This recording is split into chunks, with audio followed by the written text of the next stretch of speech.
Assalamualaikum warahmatullahi wabarakatuh. Sampurasun. Kembali lagi bersama saya Adun di Ngomel, Ngobrol Menang Ilmu. Kali ini di depan saya sudah ada narasumber yang berkompeten tentunya, yaitu beliau adalah pendiri dari Gerakan Pembangunan Indonesia. Assalamualaikum, Mas. Waalaikumsalam Boleh warahmatullahi diperkenalkan wabarakatuh. terlebih dahulu? Nama saya udah dikenalin belum ya? Belum. Oh belum. Sengaja supaya Mas mengenalkan Ya. diri terlebih dahulu. Baik, assalamualaikum warahmatullahi wabarakatuh. Waalaikumsalam warahmatullahi wabarakatuh. Nama saya Dwi Siswanto. Saya pendiri Gerbang Indonesia. Gerbang Indonesia itu Gerakan Pembangunan Indonesia. Gerbang Indonesia, Gerakan Betul. Pembangunan Indonesia. Betul. Nah, itu berdiri tanggal 1 Oktober tahun 2021 di Kabupaten Bogor. Itu untuk gerakan itu apa Mas? Lebih cenderung ke apa itu untuk Ya, gerakan? lebih gerakan ke moralitas bangsa. Moralitas bangsa. Betul. Nah, tapi perlu dipahami bahwasanya saya bukan seorang akademisi. Oh, luar biasa. Saya juga bukan seorang praktisi, bukan ya, praktisi mungkin ya. Praktisi tapi praktisi apa saya? Ya. Saya mendirikan gerbang itu hanya sebatas naluri aja. Oh, dari hati nurani. Dari hati nurani yang paling dalam, saya melihat kok kayaknya Indonesia ini harusnya seperti apa untuk yang masa akan datang. Sekarang sih kita nggak pikirkan, ada yang pikirkan yang sekarang. Jadi ke depan tuh bagaimana? Itu mula-mula berdirinya seperti itu. Saya panggil Mas Dwi ya. Ya, saya boleh ngerokok ya? Boleh silakan. Boleh. Kopinya ada? Nanti kopinya. Mas Dwi tadi kalau Mas bilang bukan dari seorang akademisi atau praktisi. Lalu apa yang mendasari Mas Dwi ini ingin membangun gerakan pembangunan Indonesia ini? Baik, ya itu tadi saya bilang, artinya naluri saya menyatakan seperti itu. Saya lahir di Indonesia, ya kan? Artinya saya punya negara Indonesia. Saya punya pandangan hidup tentang Indonesia. Nah, bagaimana pandangan hidup bangsa ini dilakukan oleh seluruh warga negara Indonesia. Nah, seperti itu kira-kira. Nah, kita lihat juga kan, ya kita lihatlah sekarang, artinya kebangsaan sampai sejauh mana diperhatikan itu oleh generasi yang apalagi anak muda ya kan, generasi muda otomatis. Betul. Generasi tua ya udah dia sebagai perjuang aja kan begitu. Nah, kelanjutannya kan kita tanggung jawab. Betul. Nah, hanya berdasarkan itu kita mempunyai kita coba membangun gitu loh.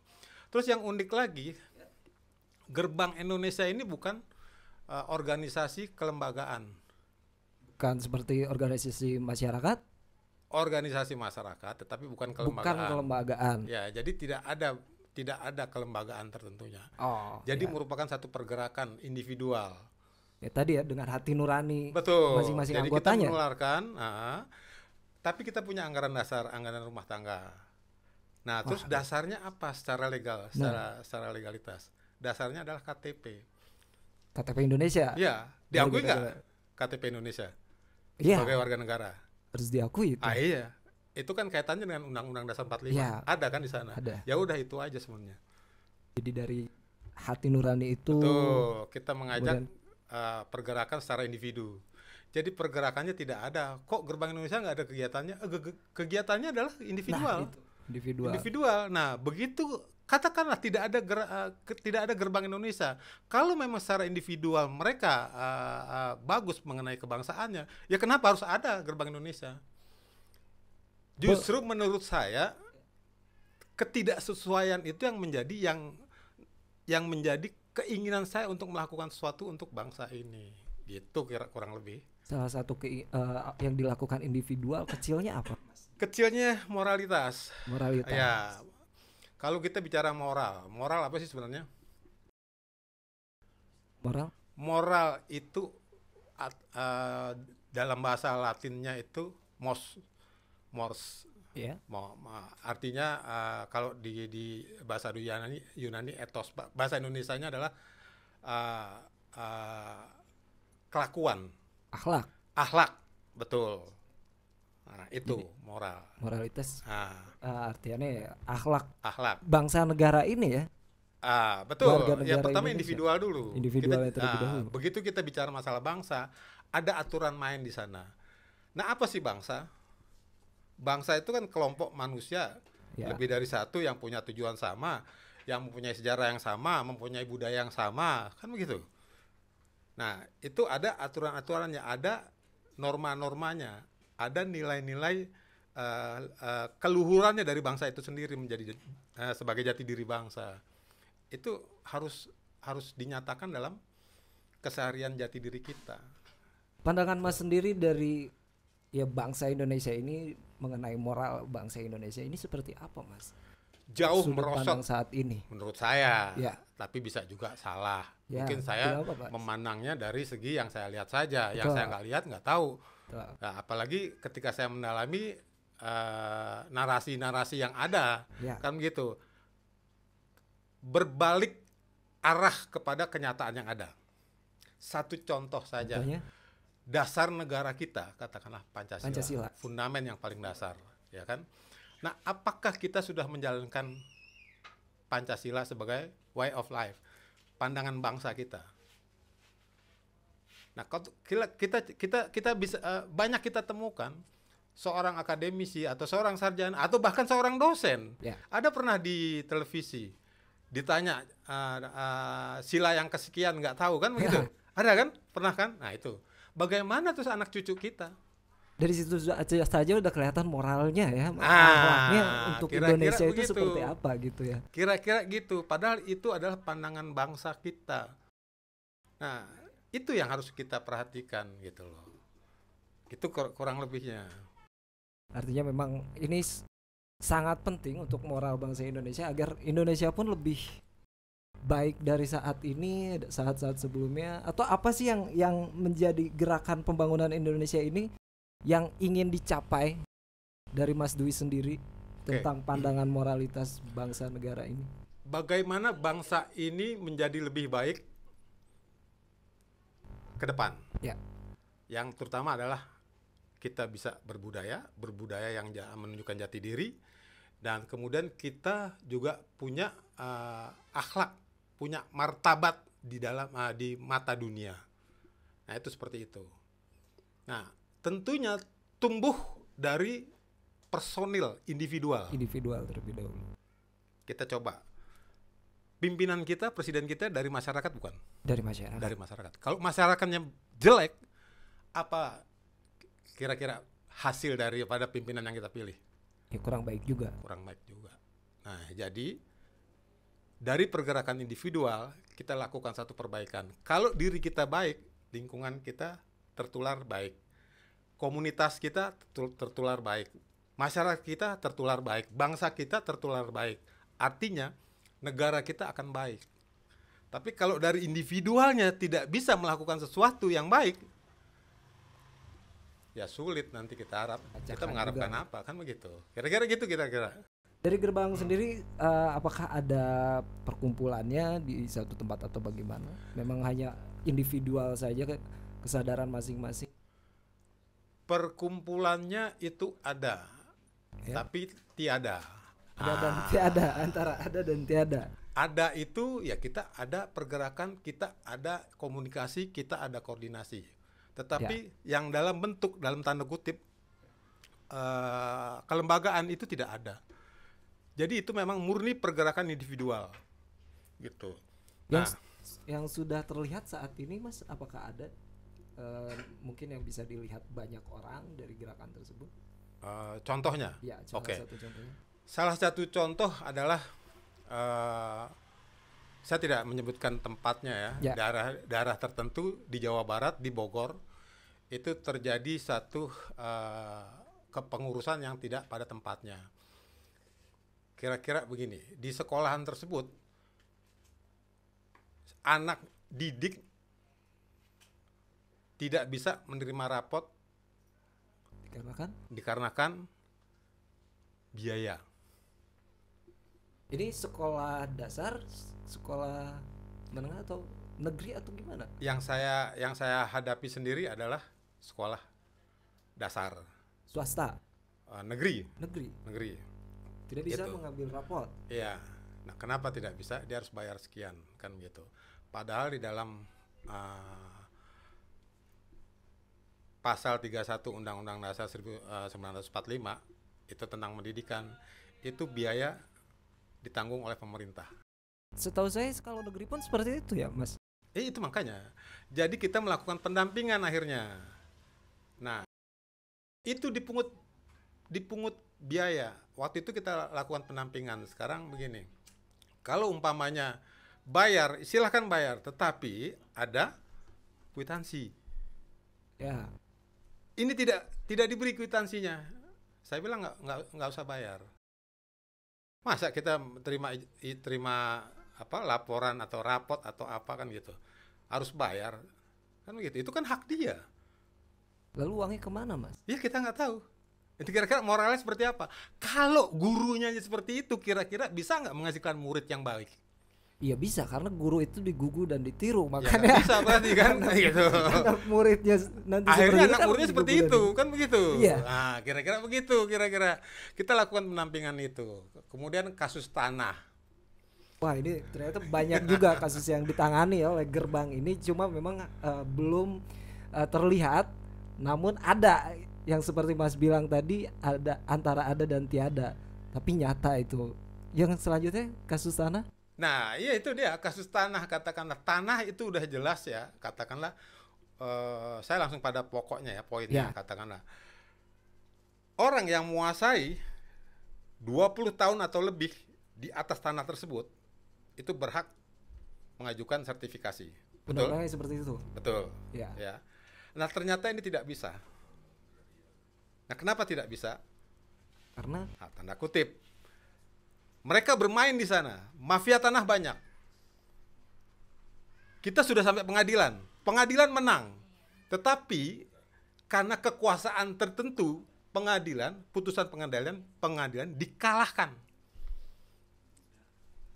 Terus bagaimana? Itu kan moralitas. Nah, kira-kira begitu kira-kira.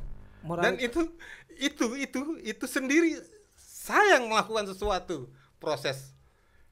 Bisa disimpulkan artinya moralitas juga akan buruk dengan kepentingan juga, Mas ya. Ya memang pastinya begitu. Jadi Nah, kepentingan siapa? Kan begitu. Kepentingan individual kan, atau kelompok. Nah, justru itu kalau individualnya jelek, maka bangsa ini jadi jelek. Itu kurang lebih. Terkait pemilu nih Mas sekarang. Oke.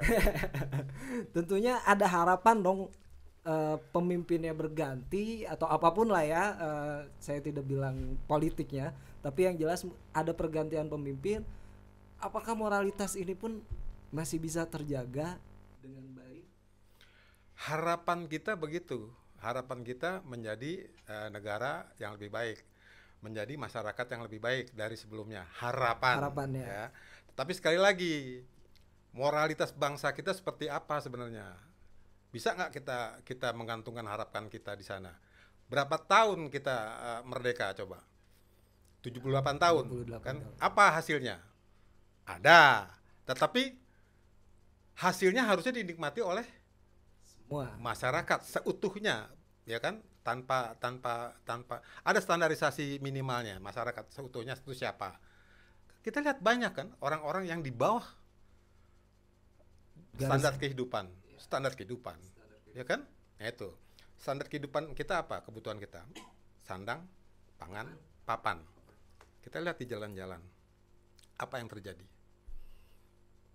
Nah, itu tanggung jawab siapa? Pemerintah, betul. Nah, apakah pemerintah sudah melakukan sesuatu? Nah, indikator keberhasilan dari pemerintah itu apa sebenarnya? Kan kesejahteraan rakyatnya. Benar nggak? Iya, betul. Nah, sejahtera mereka. Ya. Rakyat yang mana kata? Iya, memang itu yang jadi pertanyaan, apakah bisa bangsa ini tanpa adanya orang-orang yang memang di bawah standar kehidupan itu, Mas? Oke. Kita manusia, kita bilang, kita ini aja, mesin lah katakanlah. Ya. Mesin itu membutuhkan oli. Oli itu harus diganti. Terus kemudian diservis, kan begitu. Kebutuhan mereka harus terpenuhi. Baut-baut yang apa mesti digantikan gitu. Dan demikian juga kita manusia. Butuh kita apa? Makan, sandang, papan. Nah, kalau itu sudah terpenuhi, Nah, baru dia bisa melakukan sesuatu pekerjaan. Baru dia bisa memikirkan sesuatu yang lebih dari itu. Nah, standarisasi dulu aja. Jadi program pemerintah sebaiknya mengacu pada standarisasi kehidupan manusia. Itu aja dulu. Ya kalau lapar juga nggak bisa mikir, Mas. Nggak bisa mikir. Nah, dilematisnya orang yang standarisasi sudah tinggi, ya ini ke langit, tidak turun ke bawah, kan begitu, melihat yang lainnya. Yang kaya makin kaya. Nah, itu dia makanya. Yang miskin makin miskin. Makin miskin. Kembali lagi kepada moral. Moral pemimpin kita seperti apa? Moral pejabat kita seperti apa? Udah realitas saja. Saya bicara realitas. Artinya ini ada hubungannya dengan katakanlah visi misi atau janji dari salah satu paslon yang memberikan makan gratis. Apakah itu akan terpenuhi, Mas, dengan itu? Oke. Sandang pangannya itu. Apakah makan gratis itu sustainable, berkelanjutan? Ya, itu yang memang jadi pertanyaan. Itu kan gimmicks untuk melakukan sesuatu untuk kepentingan sesuatu. Menurut saya seperti itu. Kenyataannya apa pernyataannya? Pernyataan mereka. Oh, itu perencanaan 2024. Baru perencanaan. Nanti 2026 baru dilakukan. Ya elah, kapan? 2 tahun lagi berarti. Kan gitu. Iya, kalau iya. Laparnya kan sekarang. Gitu. Nah, itu. Kira-kira begitu kira-kira.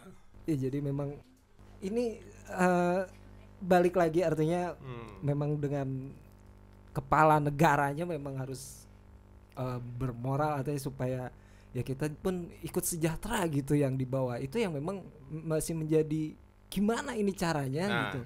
Ya. Saya tidak menyalahkan kepala negara yang tidak bermoral, bukan. Tapi beliau-beliau yang sebagai pimpinan kita kan berasal dari anak-anak, kan begitu. Ya. Betul kan? Nah, untuk menghindari itu nggak bisa sekarang. Nah, yang sekarang adalah program pemerintah untuk melakukan satu sustainable development program secara terintegrasi. Bagaimana caranya? Melalui pendidikan. Melalui pendidikan, budaya akan tertata. Budaya yang tertata itu datang dari pendidikan. Tapi kalau pendidikannya jelek, budaya jelek akan tumbuh berkembang. Jadi jangan salahkan pimpinan juga. Sekarang kalau pimpinannya itu kan dari masyarakat.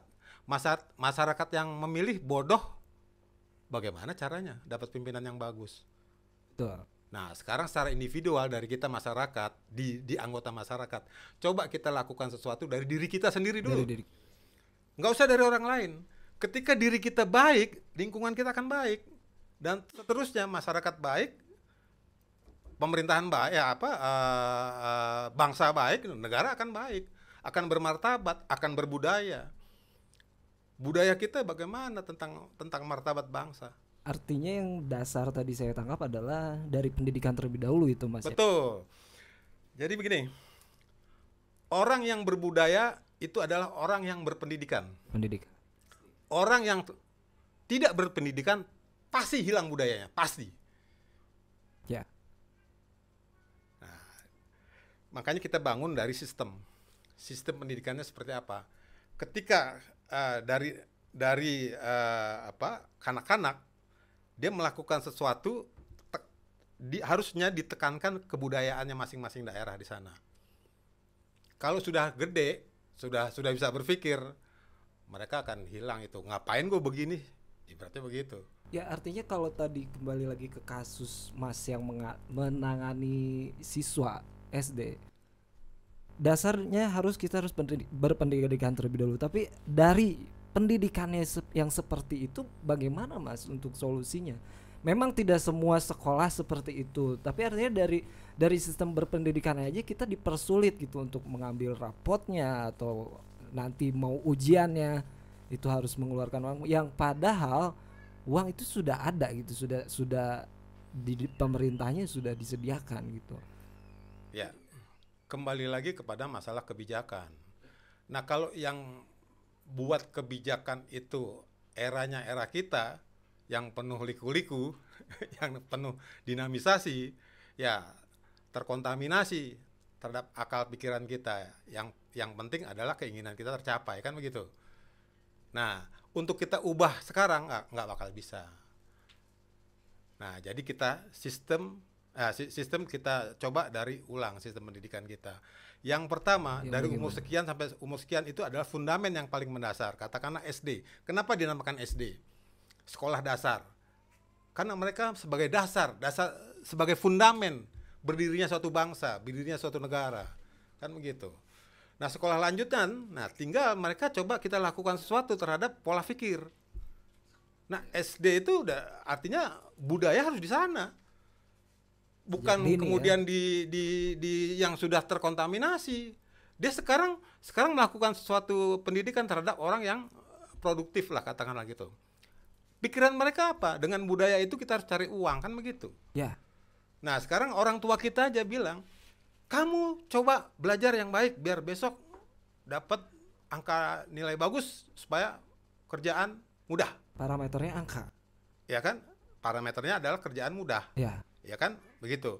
Kenapa nggak bicara masalah kamu belajar yang baik? Masalah angka nggak masalah, tetapi pola pikir kamu yang baik. Bagaimana caranya supaya besok kamu bisa menciptakan lapangan pekerjaan?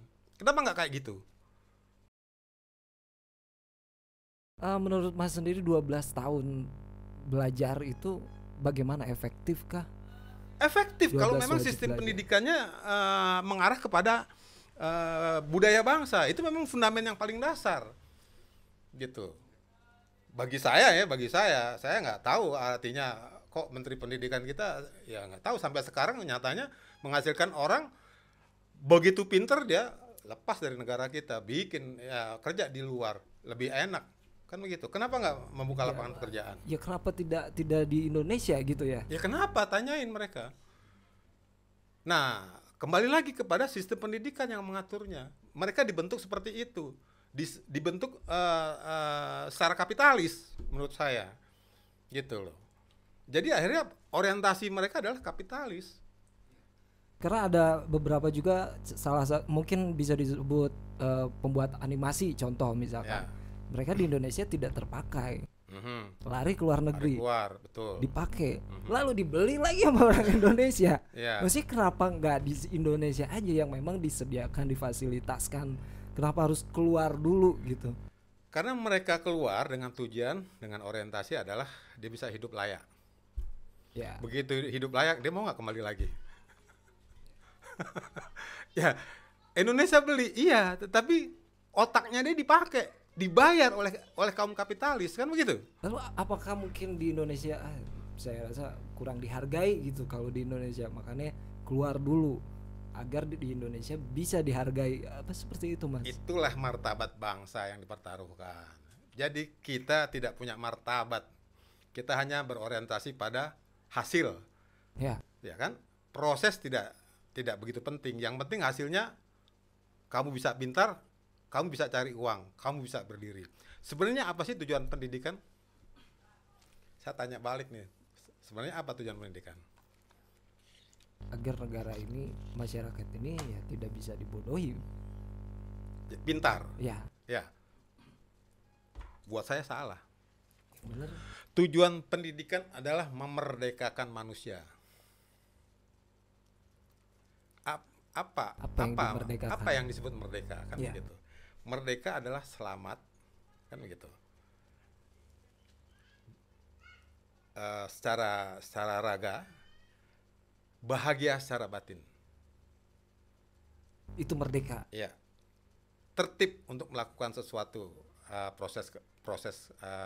berproses, katakanlah gitu. Nah, seperti itu merdeka. Ketika kita coba ada duit banyak, terus kemudian kita tidak merdeka, beban pajak, umpamanya beban utang, padahal duit banyak, pusing juga kan. Nah gitu, nggak merdeka kan artinya, kan begitu. Nah kemudian kita banyak uang, nggak bahagia, buat apa uang? Buang itu uang buat apa? Jadi orientasinya jangan ke uang, ke proses. Bagaimana orang ini menjadi mempunyai nilai kemanusiaannya. Tapi apakah uang juga bagian dari pendukung kebahagiaan, Mas? Betul. Segalanya butuh uang, tetapi uang bukan segalanya. Nah, ketika diganti dengan satu sistem yang baik, ketika diganti dengan sesuatu yang lebih baik dari uang, umpamanya mereka butuh makanan umpamanya, kita harus beli. Bagaimana makanan itu tidak beli? Betul. Kan gitu. Nah, bagaimana makan siang gratis? Kan gitu. Nah, bagaimana itu bisa sustainable? Ya mudah-mudahan aja sustain. Dan tepat sasaran sih yang terpenting ya. Iya. Kalau tepat sasaran pastinya kita harus merata. Kita harus tahu segmen-segmen tertentu di dalam masyarakat tersebut. Jangan sampai bantuan-bantuan pun ini yang udah katakanlah punya gitu, dia masih tetap ikut ambil bantuan kayak gitu kan. Betul. Ya, makan gratis pun saya rasa sih yang penting tepat sasaran. Kalau makan gratis tepat sasaran hanya untuk yang mendukung, gimana caranya tepat sasaran? Iya juga sih. Kan dilihat semua itu, dilihat semuanya yang memang dia butuh, ya kan?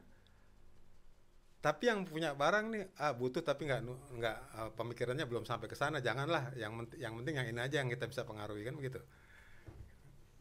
Mungkin ada seperti itu, saya tidak menuduh ya, tapi mungkin ada seperti itu. Ya mudah-mudahan kita lihat aja janji-janji. Kita lihat kan begitu. Tapi memang ini kalau saya rasa pemilu saat ini tidak sekisru tahun-tahun sebelumnya ya Mas. Kalau menurut pandangan saya, ini menurut pandangan saya tidak bicara masalah benar dan salah. Tetapi kian kemari moralitas semakin rendah. Oh, dengan tidak kisru seperti pemilu sebelumnya malah moralitas semakin rendah? Moralitas semakin rendah, demokrasi semakin terabaikan. Hukum bukan ditegakkan, tetapi bagaimana hukum itu berjalan sesuai dengan apa yang diinginkan oleh kekuasaan. Ya. Saya melihatnya seperti itu, mudah-mudahan salah saya. Ya, tapi ya nggak tahu, kembali kepada masing-masing lah gitulah. Kalau saya seperti itu kalau ditanya. Ya mudah-mudahan siapapun nanti pemimpinnya, Indonesia ini akan lebih baik Mas ya. Insya Allah. Nah Mas sendiri selain gerakan pembangunan Indonesia tadi, apa saja yang Mas jalani saat ini? Tentunya dengan moralitas atau dengan gerakan-gerakan Indonesia ini. Kebetulan saya juga aktif di PKBTS. PKBTS itu Perkumpulan Keluarga Besar Taman Siswa. Taman Siswa, ya. Tamsis. Ya. Bogor juga ada tuh Taman Siswa. Ya betul. Nah tetapi begini, Taman Siswa itu bukan hanya sekedar pendidikan. Ya. Itu juga merupakan lembaga pengembangan kebudayaan. Saya dididik dari kecil di sana. Dan seperti ini saya cerita ya, saya cerita tentang diri saya kenapa saya sharing ke teman-teman kan, gitu. Kenapa saya seperti ini. Awalnya saya tidak tertarik dengan pendidikan itu. Ya. Saya sekolah bolos melulu. Ya, namanya sekolah. Dari SD sampai SMP, SMA itu nggak punya prestasi saya. Nah prestasi hanya di kegiatan voli, karate, ya itu. Ekskul ya.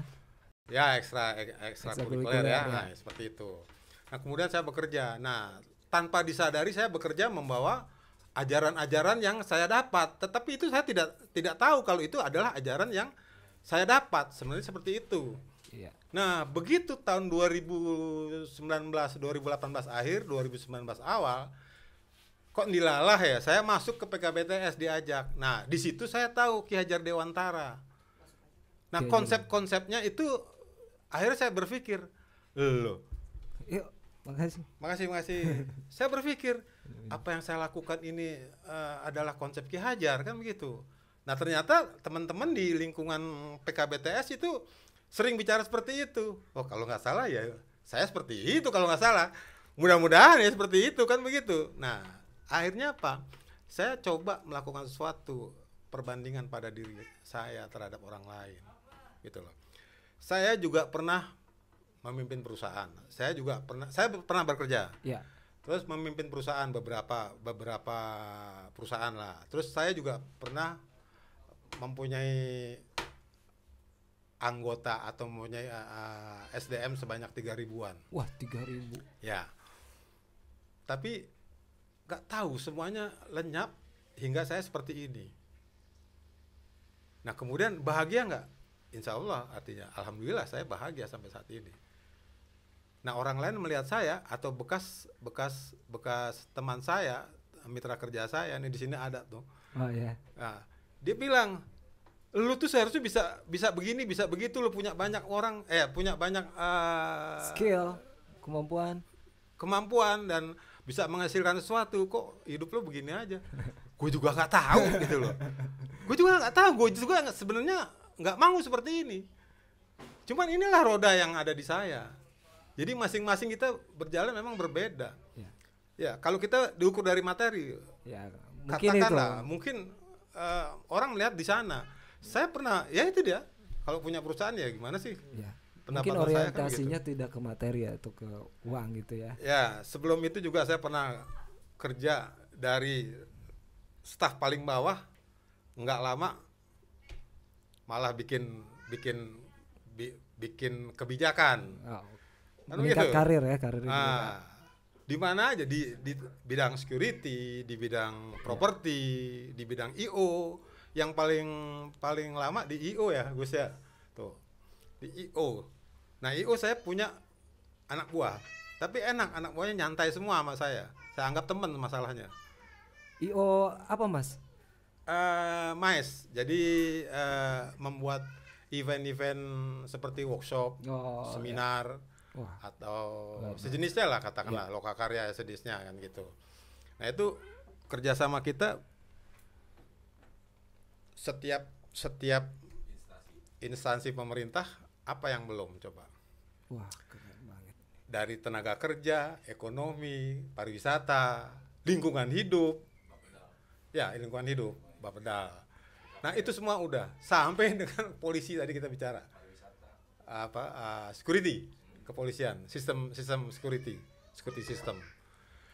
Ya, artinya dari berbagai pengalaman Mas, saya tangkap bahwasanya tetap pada ujungnya adalah ke gerakan pembangunan Indonesia ini ya Mas ya. Ujung-ujungnya yang saya dapatkan bukan keinginan saya, tetapi ini mengalir dengan sendirinya. Itulah moralitas bangsa. Kenapa? Saya selalu menjunjung tinggi bangsa Indonesia.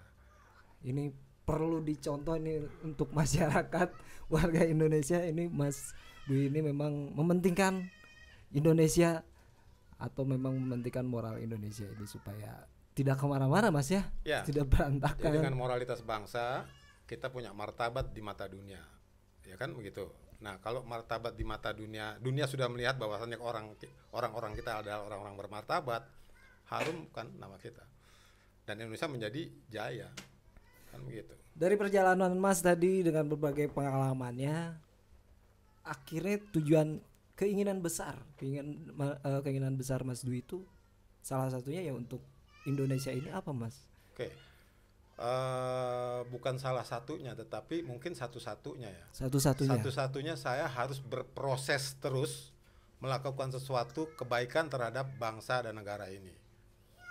Apapun bentuknya.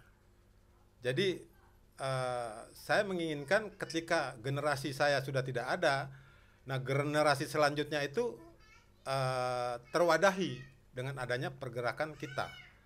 Tapi tanpa kita, mereka tidak ada apa-apanya.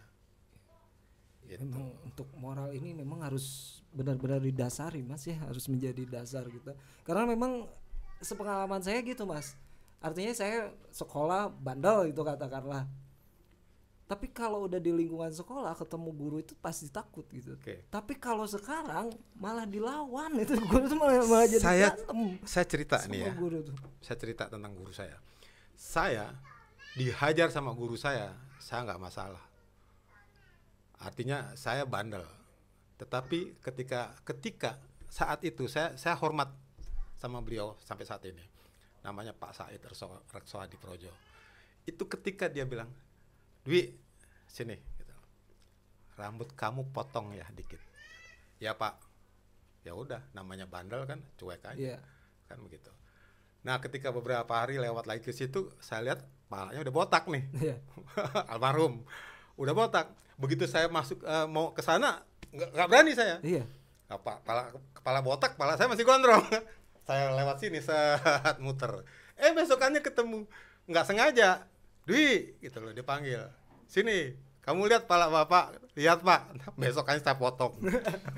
Nah, bagaimana cara mendidik orang seperti itu? Coba. Itu Mas, artinya untuk anak-anak sekolah sekarang kita lihat di media sosial itu banyak yang berantem sama guru. Itu apa pengaruh media sosial juga atau memang kurang pendidikan dari rumah atau dari lingkungan sekitar atau gimana Mas? Ya, pastinya itu berpengaruh pada pendidikan. Nah, pendidikan itu ada 3 pusat pendidikan.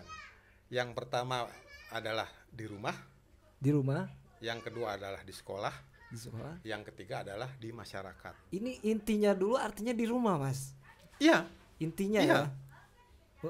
Pondasinya gitu. Fondasinya di rumah, pasti di rumah. Ya. Kenapa? 24 jam.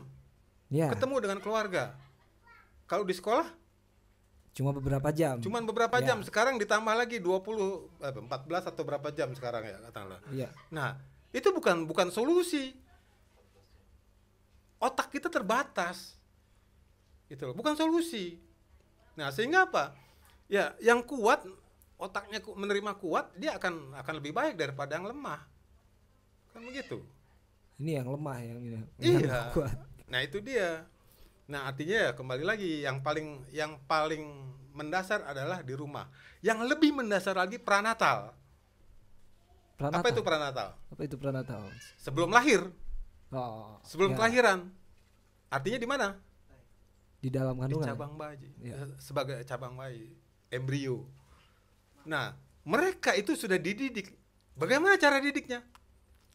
Ya, tergantung nih ibunya nih. Umpamanya dia nih melakukan sesuatu nih, gerakan. Ya. Ya kan? Blang blang blang blang. Nah, ibunya nggak ngerti tentang itu, cuek aja. Itu namanya nggak mendidik. Dan ada tata titi dari melahirkan juga dari leluhur itu seperti Ketika apa? Ketika dia usap begini itu kan rasa kasih sayang. Rasa kasih sayang itu pengaruh dari tali apa tuh namanya? Tali pusat. Iya kan? Nah itu pengaruh. Itu pendidikan utama. Tapi Mas, kalau misalkan saya balikin Mas, contoh saya sebagai orang tua, saya sebagai orang tua udah benar kok ngedidik anak gitu. Iya. Kan kalau anaknya masih seperti itu, masih katakanlah nakal terhadap guru atau gimana, itu gimana? Ya kapan itu dilakukan? Kapan itu dijelaskan? Saya udah benar itu kapan? Jadi ini benar-benar dasar atau intinya dari rumah sih Mas ya? Ya dari rumah, terus proses yang benar. Kalau prosesnya nggak benar juga nggak bisa juga. Nah kalau orientasinya cuma hasil, katakan tanpa melihat proses, ya susah kan begitu. Semua kan dari proses ya, gitu loh. Jadi memang menurut saya pribadi sih kalau sekolah itu bukan ke akademisnya ya, lebih ke kita tata tertibnya, bagaimana sopan santunnya ke teman atau ke guru, itu yang mungkin dibawa juga keluar kalau menurut saya pribadi. Gini, makanya tadi kita bicara masalah pendidikan itu fundamen. Yeah. Nah, fundamen yang paling penting adalah supaya dia tidak keluar dari budaya kita sendiri, dari karakter bangsa. Nah, itu yang paling ditanamkan. Nah, kemudian baru meningkat kepada kemampuan dia berpikir. Yeah. Nah, kemudian baru meningkat kemampuan dia berinteraksi, kan begitu. Nah, interaksi mungkin di perguruan tinggi ya. Nah, kemampuan dia melakukan menimba ilmu, katakanlah begitu. Ilmu apa? Nah, ilmu dunia, katakanlah begitu. Nah, sehingga dari fundamen yang sudah ada, pengembangan ilmu dunia itu seimbang. Satu contoh aja, katakanlah saya melakukan sesuatu kegiatan, begitu kita melakukan balik lagi kepada diri kita, katakanlah rambut disuruh potong cuman begitu doang. Ya kan? Potong. Bayangin aja itu. Apa yang pengaruh itu? Itu kalau bukan pendidikan dasarnya nggak bisa seperti itu. Dan saya tidak merasa itu pendidikan saat itu. Tapi begitu kita sekarang bisa berpikir seperti ini, katakanlah, gue dulu dididik begini. Bukan berarti saya baik ya, bukan berarti. Tetapi paling tidak seperti itu. Yang paling tidak saya memikirkan bangsa. Siapa yang memikirkan bangsa sekarang? Berpikirnya cuman orientasi pada kebahagiaan diri sendiri saja, kan begitu? Iya, kalau di sekolah kita harus bisa semua, pintar semua, tentunya tadi Mas juga lebih unggul ke ekskulnya, artinya bukan secara dari akademiknya saja untuk sekolah itu Mas ya. Ya. Kita lebih bisa mengeksplor yang lainnya ya. Tentu pada dasarnya ya tata tertibnya, sopan santunnya itu ada di sekolah. Iya. Dasarnya itu pertama ya, kita punya punya fundamen sebagai makhluk Tuhan lah katakanlah itu. Nah, kita dibentuk dulu oleh keluarga. Kita nggak punya pikiran. Nah, begitu kita punya pikiran, nah kita coba lihat. Kita sudah bisa menerima informasi. Apa sih? Ya secara Islam aja ya saya bicara. Kita bisa melakukan sesuatu karena kita syariat, benar nggak? Betul. Nah, kita bersyariat, akhirnya kita tahu hakikatnya apa kita bersyariat. Kan gitu? Ya. Nah, kalau kita tahu hakikatnya, berarti fungsi-fungsi daripada kita bersyariat itu tahu dong semuanya. Ya. Nah, itu pasti berguna bagi diri kita. Ya enggak? Nah, jangan lupa terus kemudian thariqat kita jalanin. Itu hubungan kita dengan Tuhan, kan begitu. Semuanya itu dari Tuhan. Nah, kalau itu berjalan dengan sendirinya, nah itu udah tingkat marifat kita. Nah, tingkat marifat kita orang yang melihat kita, bukan kita. Nah, kira-kira gini, orang bisa melihat kita kebodohannya atau ketidakbaikannya atau kepintarannya. Tetapi ketika kebodohan kita atau ketidakbaikan kita terlihat di belakang kita, kita kan nggak bisa lihat, mata kita kan ke sana. Nah, kita butuh orang untuk melihat. Nah, disitulah kita adalah makhluk sosial yang harus bisa kerjasama dengan orang. Keren. Gitu. Lalu mungkin terakhir Mas, pesan Mas Dwi untuk bangsa Indonesia, warga negara Indonesia, apalagi ini untuk presiden yang baru saat ini, untuk Indonesia lebih baik. Kalau saya katakanlah jangan kita dulu untuk melakukan sesuatu perbandingan dengan luar, karena dalam belum baik. Dalam dulu diperbaiki. Begitu fundamen di dalam sendiri sudah baik, masyarakat sudah makmur, sudah sejahtera, sudah tidak kekurangan, baru melakukan ekspansi atau eksplorasi keluar. Nah, seperti itu kalau saya gitu loh. Nah, salah satunya atau satu-satunya, bagi saya satu-satunya itu adalah berpendidikan. Karena dari pendidikan budaya akan dia capai. Nilai-nilai norma kehidupan akan dia capai. Itu udah otomatis. Otomatis. Nah, baru kita bicara materi, dia akan capai. Batasin itu materi. Kenapa? Karena kalau kita bicara materi nggak ada habisnya. Nah, bagaimana peraturan itu membatasi materi itu? Supaya apa? Supaya orang lain terbagi, bukan diri kita saja. Nah, bagaimana pemerintah bisa melakukan satu program seperti itu? Silahkan. Gitu. PR ya pemerintah. PR pemerintah, gitu.